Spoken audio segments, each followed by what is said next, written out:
This is Mei Lee.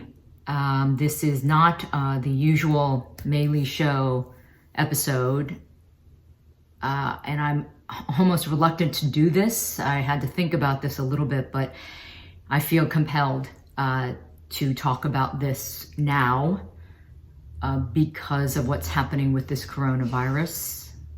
Look, we all know what's happening. It is a growing health concern around the world, and we're all worried about it, without a doubt, no matter where you live, because it keeps on expanding and it's spreading, and there's still a lot of unknowns about COVID-19, as they're calling it. But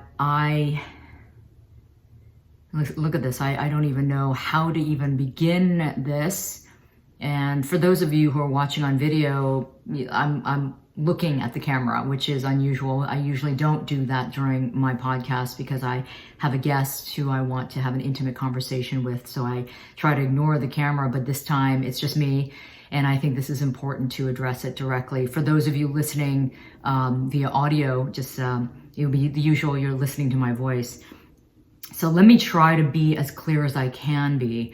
I, on a daily basis now, am becoming more frustrated. I'm becoming more angry. I'm becoming a little bit more fearful. I'm shocked.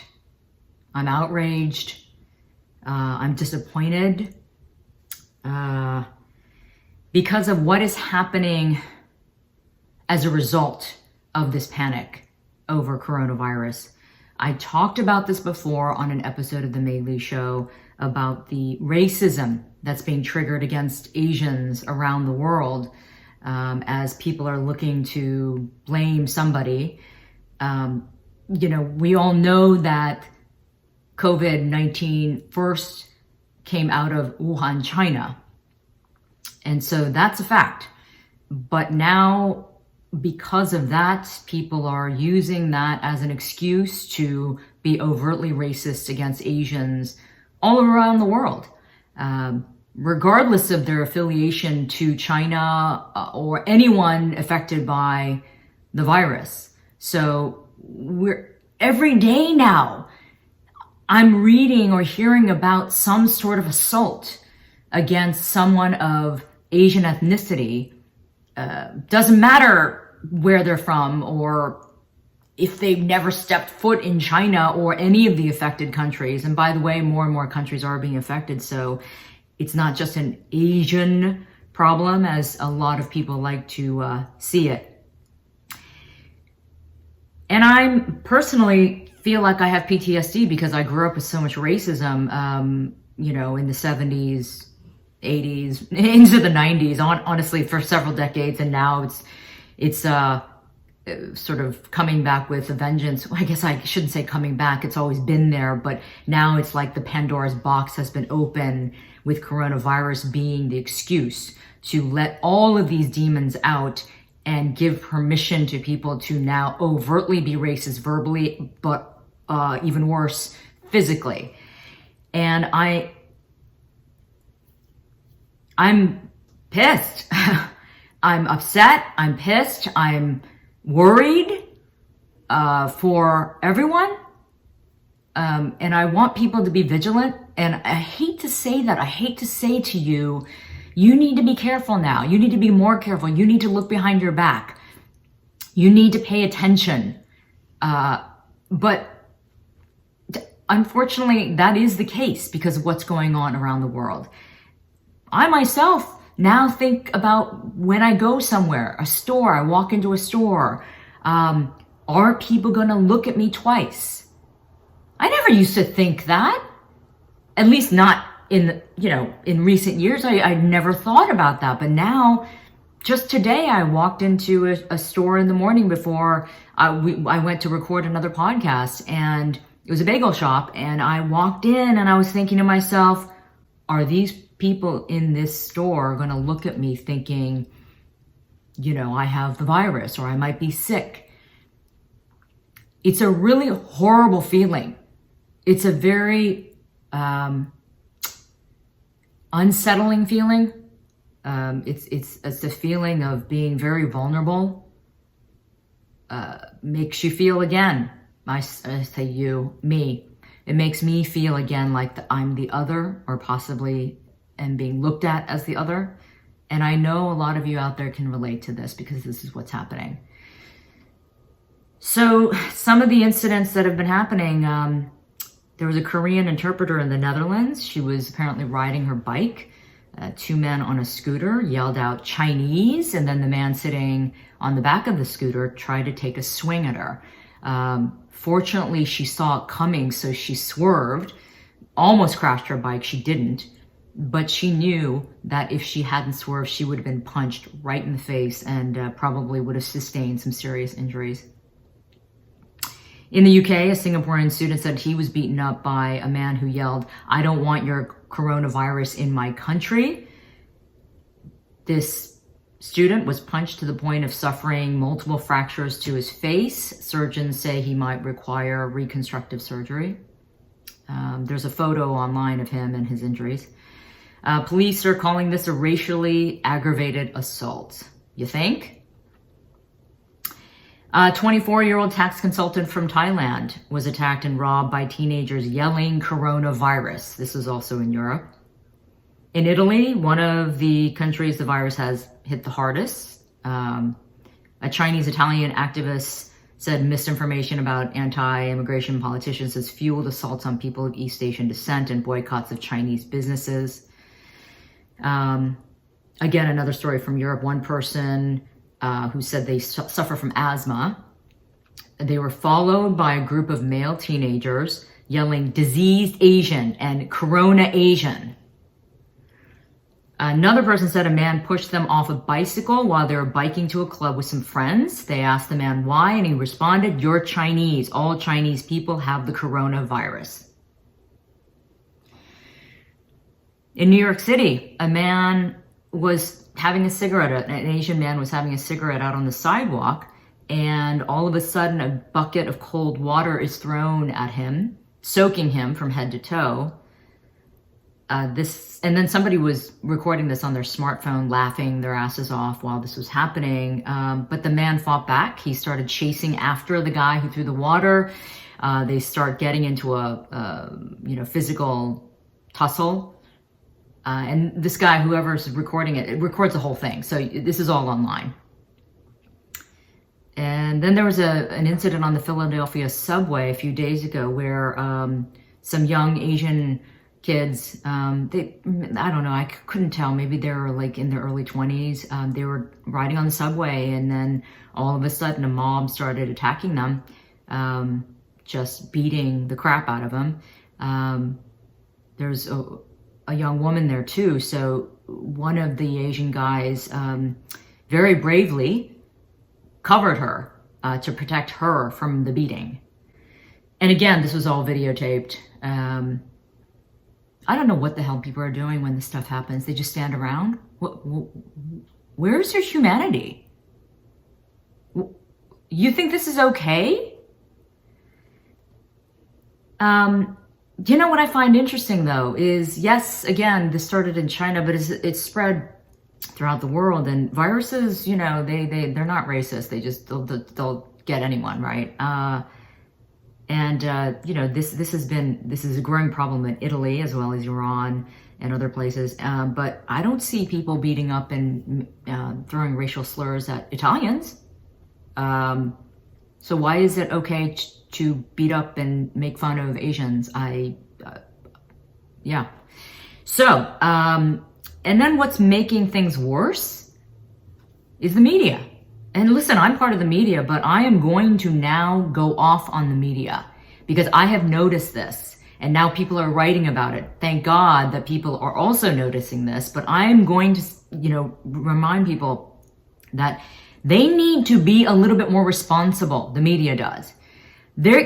I am seeing them use images of Asians when they're talking about the coronavirus in Italy, in France, in the UK, in the US. But they keep on showing video and photos of Asians when they're talking about US cases. For instance, on the Wall Street Journal, They had a story. It says you should take many of the same precautions that you would take in other public spaces, but there are safeguards to keep yourself healthy in the air too. This is for US readers. They're telling them this is what you need to do. The photo is of 3 Asian passengers on the New York subway wearing face masks. Why are you showing Asians when you're trying to address the US audience? Because you're stereotyping. You're perpetuating this. You're making it worse. Let's see, New York Post. They had a story saying first case of coronavirus confirmed in Manhattan. There is a photo of an Asian man with a face mask and then some other Asians behind them just on the street corner. It looks like they're maybe waiting at a crosswalk. Manhattan. Okay? Guess what? That one case was a woman who had traveled to Iran. What does that have to do with Asians on the street in the US? So again, they're just perpetuating this ongoing stereotype that's just making it worse. So thankfully, at least now some local state politicians are commenting, asking the media to please stop doing this. Okay. Just today, just about an hour ago, I was watching CNBC just to see what the markets were doing. I'm into that. And they were doing a news update on the coronavirus and US cases. And what photo did they use in the background when the anchor was reading the story? It was of an Asian woman with a face mask on, waiting for her subway in New York. Really? Really? Does she have it? No. Why can't you use a different photo? And I've seen this on CNN. I've seen it on MSNBC. I've seen it on all the network news programs where they just continue using video of China and Wuhan and Asians and over and over and over again when they're talking about coronavirus in Italy, in Europe, in, all these other non-Asian places. You're not helping. You're really not helping. So people have been tweeting about this now because they're sick of it. Jenny Yang, who's a great comedian, Asian American, she said, y'all need to stop using photos of random ass Chinatown aunties and uncles for your coronavirus headlines, especially when it's about a specific person becoming infected. This uncle was just minding his own damn business, being courteous, wearing a mask. Yeah, she's talking about the New York Post photo of a guy just standing at the crosswalk in New York. Another guy says, using this photo is extremely irresponsible and perpetuates harmful stigma against Asian people. This isn't even a photo of the New York subway, and the cases in New York aren't Asian specific. So I'm seeing this constantly. It's just rampant, and there's just no thought.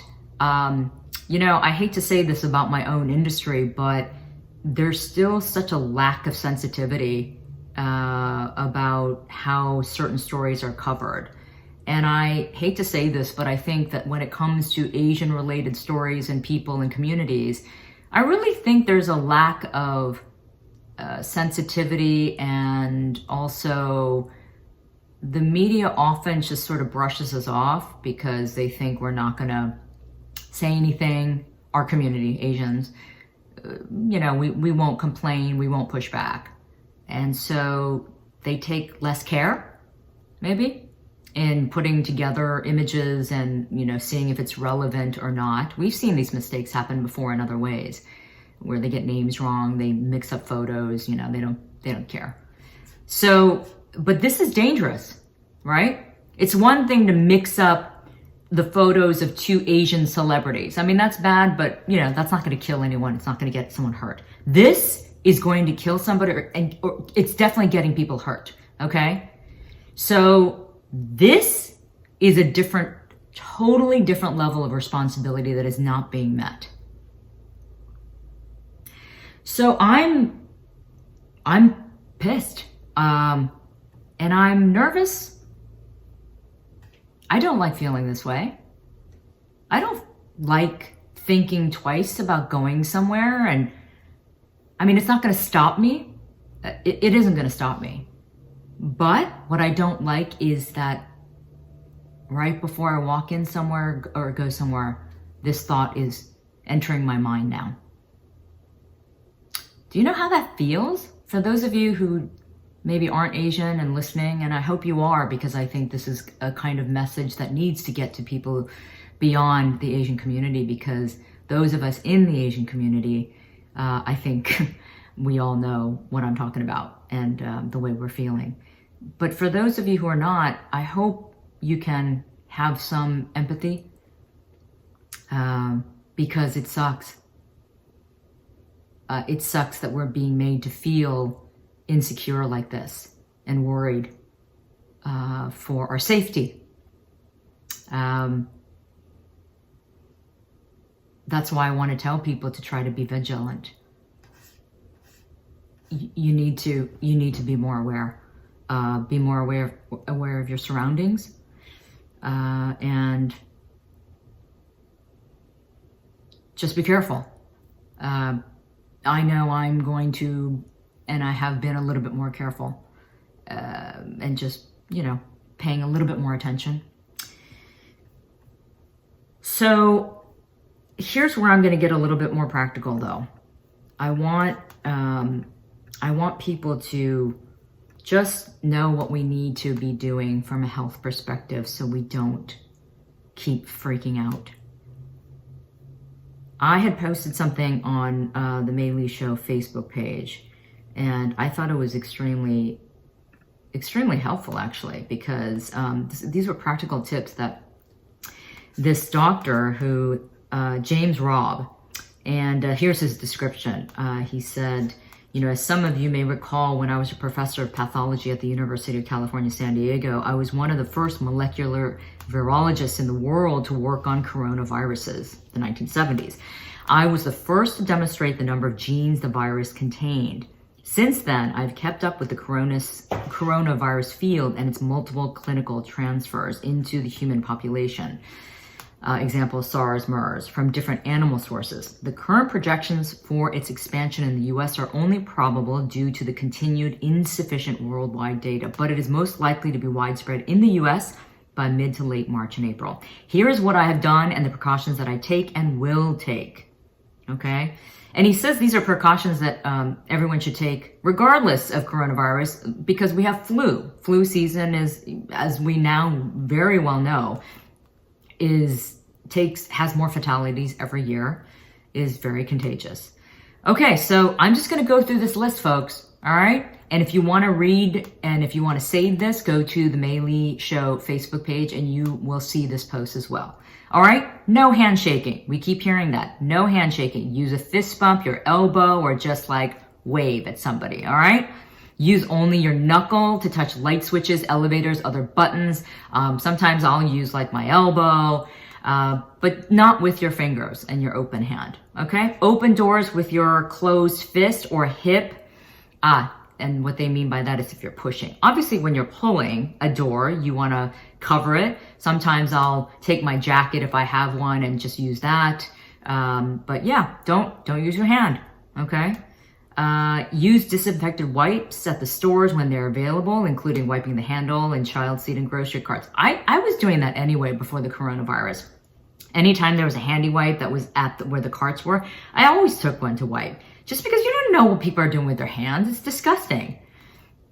Wash your hands with soap. Yes, wash your hands with soap. Keep washing your hands for 10 to 20 seconds. Now, of course, we're all hearing how long that is, right? It's the length of singing happy birthday twice. So just do that, okay? Just long enough. And then, of course, keep hand sanitizer available. It has to have at least 60% alcohol-based hand sanitizer in your in the bottle. You can look at it on the label. You'll see. Funny story. Hand sanitizer is nowhere to be found right now. It's completely sold out. So, my friend and I over the weekend, she's very clever. She's very crafty. She looked up a recipe of how to make your own hand sanitizer. So it really is just very simple. It's aloe vera gel, and then obviously rubbing alcohol that's 60% or more. We use 91% rubbing alcohol, and then some tea tree oil, and then essential oils just to make it smell better. And so we made a batch of it. So you can do that if you want to be crafty, and also if there's no hand sanitizer at your stores, okay? This was interesting. If possible, cough or sneeze into a disposable tissue and discard. Use your elbow only if you have to. This is really interesting to me. Why? The clothing on your elbow will contain infectious virus that can be passed on for up to a week or more. Did you know that? I think that's fascinating. So yeah, I know we're all told to sneeze into our elbows, but just keep in mind that viruses can live on that clothing for a week or more. Okay, latex or nitrile latex disposable gloves from when you're shopping, or the gasoline pump. That's one place that you don't think about or not. I don't know, maybe you do, but you're grabbing that gasoline pump that everybody else is grabbing. So, okay, if you don't have a glove, you know what I do? I try to take a paper towel or something. Okay, so just do that if you can. All right, so he talks about the droplets spreading. So I think this is interesting. This virus is spread in large droplets by coughing and sneezing. This means that the air will not infect you, but all the surfaces where these droplets land are infectious for about a week on average. Everything that is associated with infected people will be contaminated and potentially infectious. The virus is on surfaces, and you will not be infected unless your unprotected face is directly coughed or sneezed upon. The virus only has cell receptors for lung cells. It only infects your lungs. The only way for the virus to infect you is through your nose or mouth via your hands, or an infected cough or sneeze onto or into your nose or mouth. Okay, that's important. So it's not just going to float in the air, or, you know, and get to you unless the person is in close proximity and they're sneezing right into your face, pretty much, I think he's saying. Or you touch these droplets that are on a surface and you're touching your face, right? That's why you should never touch your face. Listen, I said this on an earlier program when I talked to an expert. Over the years, because I've covered as a journalist these types of outbreaks and different health issues, I have over the years taught myself not to touch my face. You will never see me touch my face with my open hand, because I know that that's how viruses and flus and colds are spread. So I will either, if I have an itch on my nose, I'll use the back of my hand and itch my nose, or I'll use, like, you know, a Kleenex or something, but you will never see me touch my face. So because I've become so sensitive to it and so aware of it over the years, anytime I'm talking to somebody or looking at somebody and I see them, I notice every time they touch their face. Every time. I'm like, God, they're touching their face again. Oh my God, they're touching their face again. So that's important. I can't stress that enough. Just train yourself. It's difficult, but you can do it. I did it. Okay, let's move on. Let's see, what did he say? Okay, stock up now on hand sanitizers and gloves. Well, I told you, I mean, you can make your own hand sanitizers. He says stock up now on zinc lozenges. These lozenges have been proven to be effective in blocking coronavirus and most other viruses from multiplying in your throat and nasopharynx. Use as directed several times each day when you begin to feel any cold-like symptoms beginning. It is best to lie down and let the lozenge dissolve in the back of your throat and nasopharynx. Cold Ease lozenges is one brand available, but there are other brands available. So this is basically some pretty practical, doable tips. Many of these tips you've heard, okay, over and over again, but I think, you know, we just have to really apply them and be vigilant. I always get that word wrong, not always, but sometimes. Vigilant. This too shall pass, of course. We've gone through MERS and SARS and H1N1 and Ebola.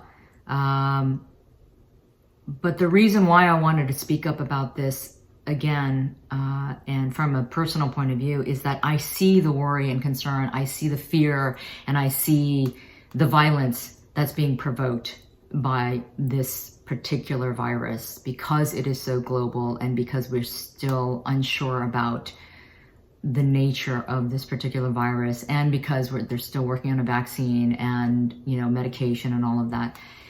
But here's one piece of good news that was surprising that just came through right before I started.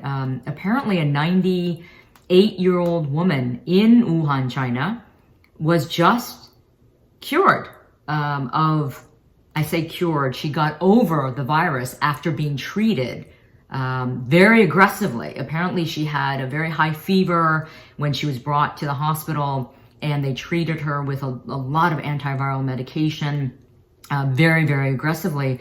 And it just came across, it was on NextShark, my partner, of course, in this podcast, that she has recovered. 98-year-old woman. 98. Remember, they're saying that the most susceptible people, the most vulnerable people are elderly, right? This woman recovered. So this should give us all some hope that it is possible. Even a 98-year-old woman has recovered. So we need to keep these things into consideration. We need to calm down. We need to be more civilized. And we need to stop being assholes. Okay? You need to stop being an asshole and a racist asshole. All right? Because that's just not going to help the situation. In fact, that's going to fuel people's frustration and anger. And that's just going to make people lash out even more. Asians aren't some sort of punching bag. Okay? We're not. And so we all need to treat each other with respect to get through this.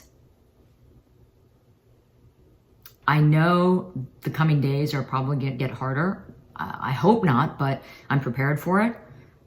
But I know that I'm pretty damn frustrated, and I'm angry, and I'm sad, and it's affecting me. There are days that just this week, I've just wanted to stay inside, just sit and just not do anything, because I just felt kind of almost hopeless. Well, that's not going to help. That's not going to help anybody. It's not going to help me. It's certainly not going to help anybody else. So I decided, how can I be of help? How can I be of service? And this is the way I can do it. So I know a lot of you are just as angry or even angrier. I get it. You know I get it. But we have to remember that this is a test. And just remember that you have to stay on course in terms of progress. We need to keep moving forward. I know it feels like we're going backwards. And in some ways, temporarily, we might be. But that's all the more reason that we have to fight even harder. To be heard, to be acknowledged, not be pushed around, and to be more demanding for better representation. So if you see something, say something. If you see any sort of like non-response, and we see that all the time, then you need to write a letter, call your local councilman or congressman or somebody and alert them. You need to speak up, okay? Take action. That is one of the best pieces of advice I can give you, and also support each other, okay? Let us know what you know. We want to hear from you. So keep sending messages to us at The May Lee Show on Instagram or Facebook, or through NextShark. Let us know what's going on and how you're feeling. I wanna be here for you somehow. But I hope that we can stick together. We'll get through this. All right? We'll get through it. Okay. That's it. Signing off.